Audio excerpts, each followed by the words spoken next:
This episode of Film Riot is brought to you by Domain.com. Today on Film Riot, we're taking a look at a new piece of gear of mine that I absolutely love.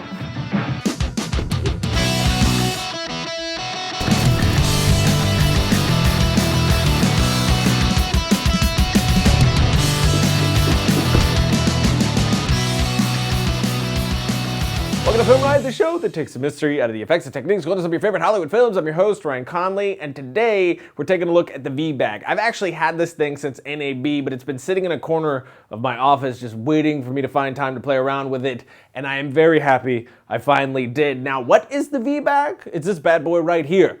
This one is the Philip Bloom edition Vbag, and if you don't know who Philip is, go here right now and thank me later. He is a wellspring of information on filmmaking and gear and a crazy talented guy too, so it's a nice combo of info and inspiration. So before I get into talking about the Vbag ethics statement, first of all, Philip is a friend of mine, but that has nothing to do with my opinion on this piece of gear. In fact, my office is filled with gear that has never made it onto the show because I was either unimpressed with it or thought it was unhelpful to you guys, and half of that gear came from friends. And of course, as always, Vbag has nothing to do with this episode at all. They gave me absolutely no money for this, and the following is 100% my true opinion. As always, I would never say anything on the show that I didn't actually 100% believe and stand behind. I'm emphasizing this because A, there's always someone who complains when I like something, and B, I'm about to drool all over this thing because I love it.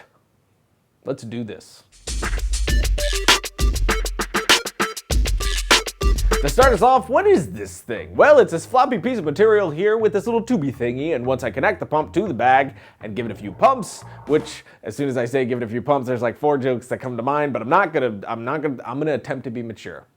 For once. But you know. Anyway, pumping it while connected sucks all the air out of the Vbag until this bad boy becomes completely solid, then loosen the valve to let the air back in, and floppy it goes again.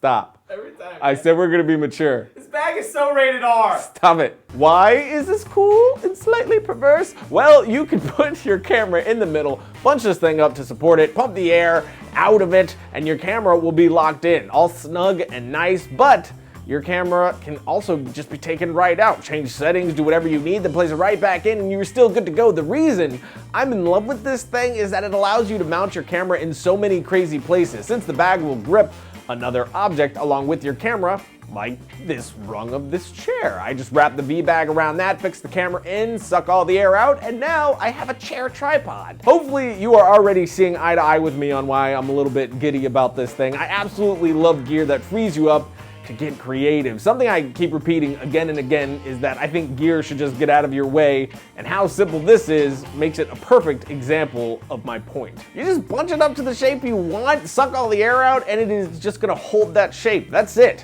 And this little simple function opens up a ton of possibilities for mounting my camera wherever the freak I want, like making a super low angle shot 10 times easier to get. And since it's so lightweight and smooth, I can get some quick, dirty moving shots as well, or do some kind of, rap video type shots. Or even get more dangerous with it and mount it hanging off your upstairs banister for a top-down type shot. Of course, I added some extra security just in case, but the Vbag held strong for me to get this shot. But even though the Vbag did a great job and the camera actually would have been fine without the extra safety strap, better safe than sorry. So if you do stuff like this with your camera, always have a backup security plan so you don't end up crying in the fetal position. But as cool as the lockdown shot is, you could also turn this into a makeshift slider by mounting it in all sorts of different things, like this handrail of your stairs. Just use it as an interesting moving down with the character type shot like so, which I again had my strap wrapped around my wrist just in case. Which those were cool, and I absolutely love that this gives you the ability to mount your camera almost anywhere. It's actually pretty insane how well it works, but I wanted to take it out of the comfort zone. I really put it to the test, so I turned it into a car mount.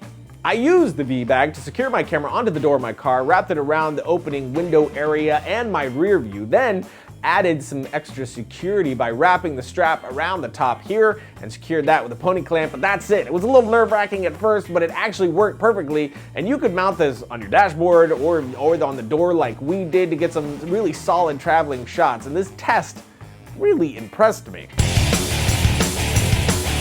So the door thing worked. We got a great interior car shot from it, and the camera hardly budged. I mean, I could even open and close the car door, which was another cool shot in and of itself. But once I saw that that worked, I got another idea. See, I bought a motorcycle recently, and I was like, should I mount it to the handlebars? Why the not?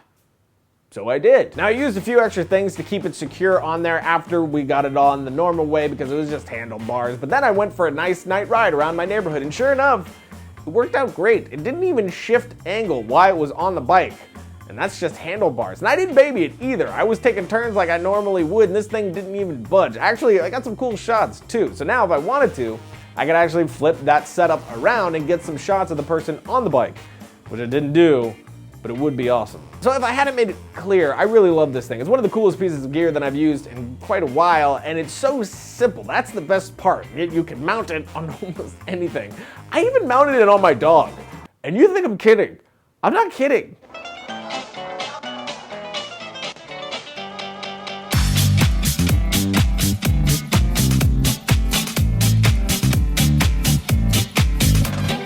Now there is a downside to this. The price is a bit high, around $260, and while I do understand that this may be a bit steep for some, if you have the budget for it, the price tag is totally worth it. But if you do, in fact, want to know more, and you should want to know more about this bad boy, go here. There's some other reviews and some different versions of the Vbag as well for different size cameras. If you need a domain name, which you probably do if you're a filmmaker, entrepreneur, or innovator of any kind, a .net is great. It universally is known to inject your website with instant credibility, and you discover all them advantages of building that web presence around a .net. And if you got a .com by the name that you like, you can get that .net.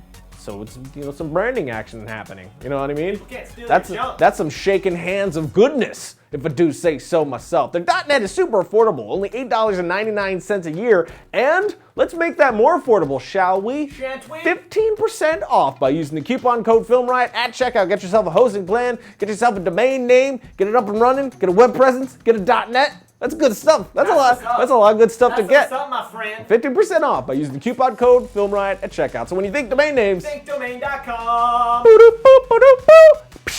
Wait, was that Mario? Logo. But that's it for today, you lovely, wonderful humans. But a little update on the sound effects that I was talking about before, the gun sound effects pack that we're going to be releasing. I just got the first one back from Rob, and it is epic.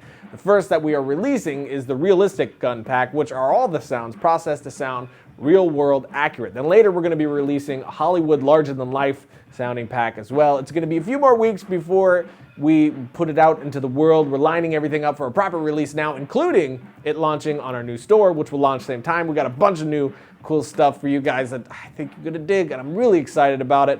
But I will see you guys next week when I get my tongue stuck to the ski lift.